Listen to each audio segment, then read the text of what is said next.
Right now, if you feel a scratch in your throat or a dull ache behind your eyes, you know exactly what to do. You reach for a pill bottle. You check a symptom checker on your phone. Worst case, you book an appointment. Walk into a clean building, and someone with years of medical training tells you exactly what's wrong and hands you something to fix it. Getting sick today is an inconvenience. It's a day off work, a trip to the pharmacy, maybe a few uncomfortable nights. It is almost never a mystery, and it is almost never a death sentence. For nearly all of human history, none of that existed. There was no pharmacy, no germ theory, no understanding that invisible organisms too small to see were the reason a wound turned black and swollen, or the reason half a camp came down with the same fever within days of each other. When an ancient human got sick, they were facing something they couldn't see, couldn't explain, and very often couldn't stop. So the question worth asking is simple. With no doctors, no medicine as we understand it, and no idea what a virus or bacteria even was, how did anyone survive being sick at all?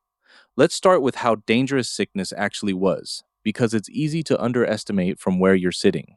Anthropologists studying the remains of ancient hunter gatherer groups have found that infectious disease and injury related infection were likely the leading causes of death, right alongside childbirth and violence. A cut that would send you to urgent care today for a few stitches and a round of antibiotics could, for someone 40,000 years ago, turn into a slow, agonizing infection with no real chance of intervention. A fever that spikes for 2 or 3 days in your world, treated with rest and some medicine, could spiral into something fatal in theirs. Sickness wasn't a side note in ancient life. For long stretches of human history, it was one of the primary forces controlling who lived long enough to have children and who didn't. So, the first thing ancient humans had to figure out, long before they understood why anything worked, was what to actually put into their bodies to fight it. And the evidence shows they were far more sophisticated about this than most people assume. Archaeologists working at a Neanderthal site in Spain called El Cedron discovered something remarkable preserved in ancient dental plaque.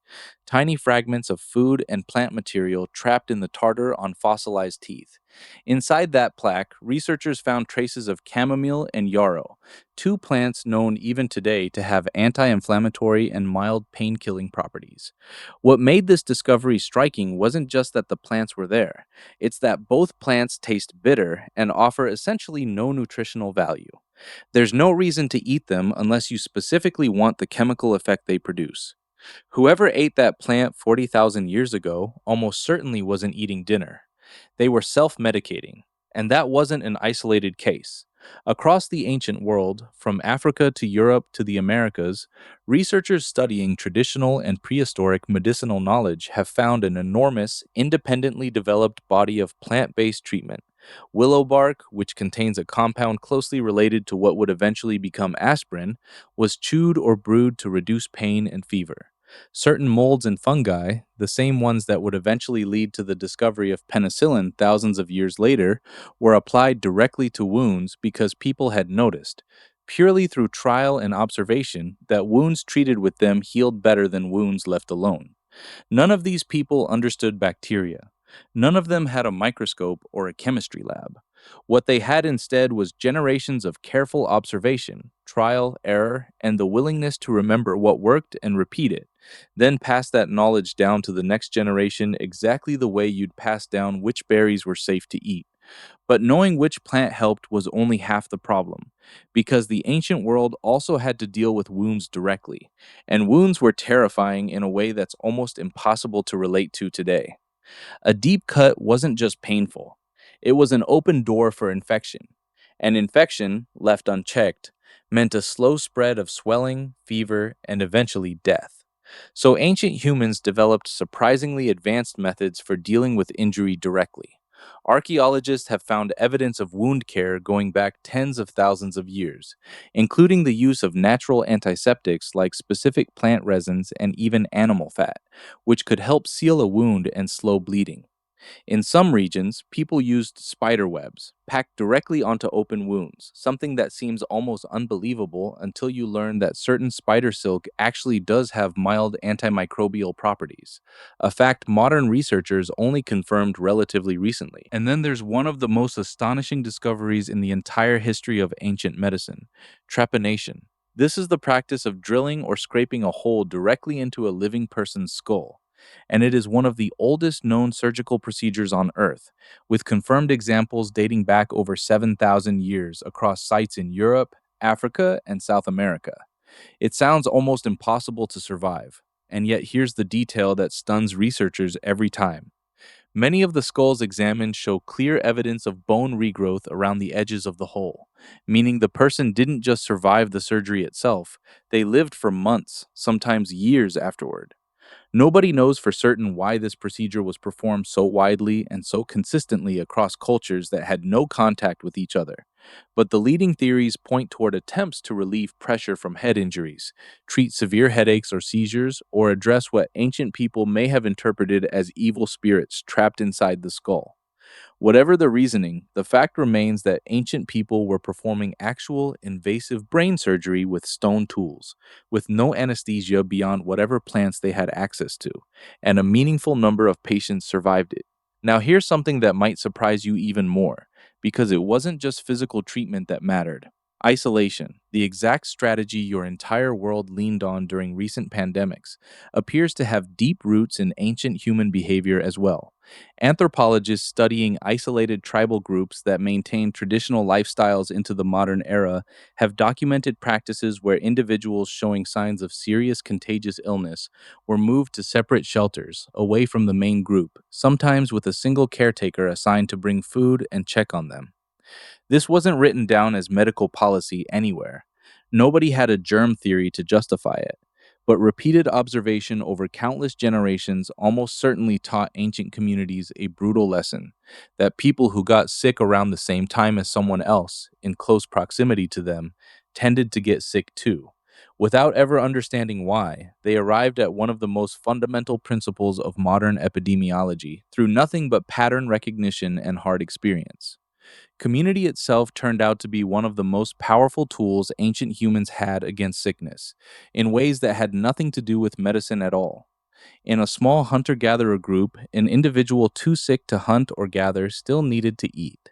Skeletal evidence from multiple ancient sites shows individuals who clearly survived serious illness or injury for extended periods of time, despite being completely unable to care for themselves during that stretch.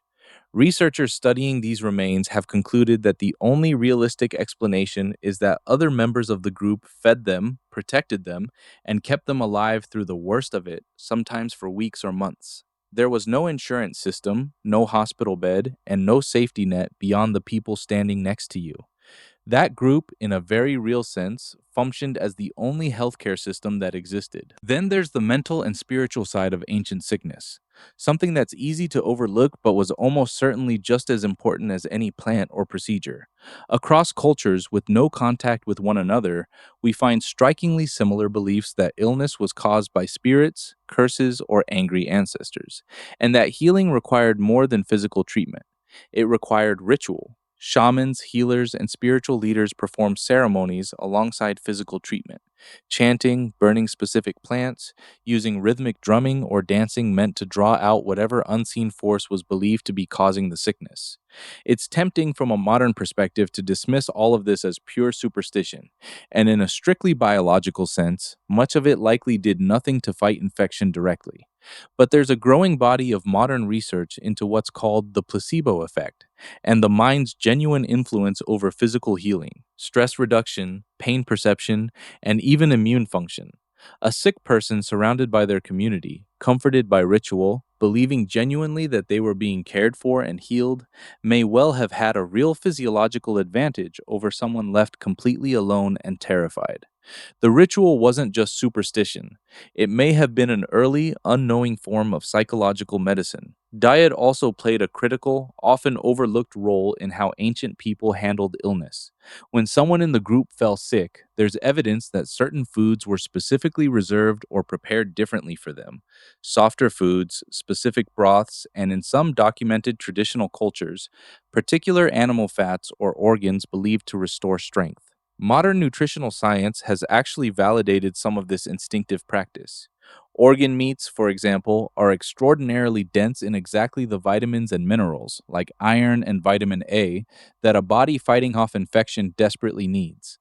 Ancient people had no concept of vitamins or immune cells, but through pure trial, observation, and the accumulated experience of countless sick and recovering group members before them, they had built a working, practical system of nutritional care that modern medicine would later explain scientifically, thousands of years after the fact. Of course, none of this saved everyone, and it's important not to romanticize how brutal this world actually was. Life expectancy in ancient populations was shaped enormously by exactly this vulnerability. Childhood illness in particular was devastating, and archaeological evidence shows infant and child mortality rates that are almost unimaginable by modern standards. Entire families could be wiped out by a single outbreak moving through a small, interconnected group with nowhere to isolate to and no understanding of what was actually happening to them. The plants, the rituals, the community care, all of it helped, and all of it mattered. But none of it was a substitute for the kind of medicine that wouldn't exist for tens of thousands more years. So here's the full picture.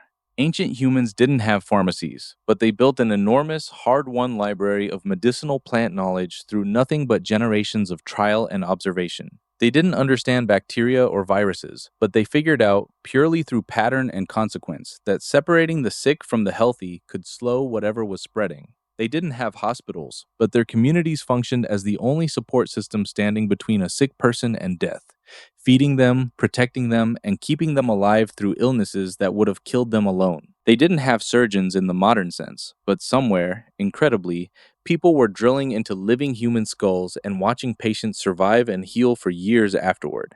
And they didn't have modern psychology, but their rituals and ceremonies may have been quietly harnessing the exact mind body connection that modern medicine is only now starting to seriously study. None of it was perfect. Suffering was constant, and death from illness was simply part of life in a way that's almost impossible to imagine from inside a world with antibiotics and vaccines.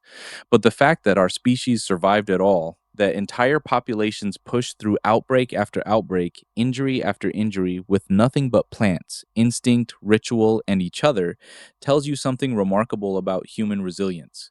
Every single treatment you take for granted today, every pill, every stitch, every diagnosis exists because countless generations before you suffered, experimented, failed, and occasionally, against incredible odds, succeeded. So the next time you swallow a pill without a second thought, or walk out of a doctor's office with an easy answer to something that scared you, remember that behind that simple moment is tens of thousands of years of people in the dark, guessing, testing, and fighting for every single person they managed to save.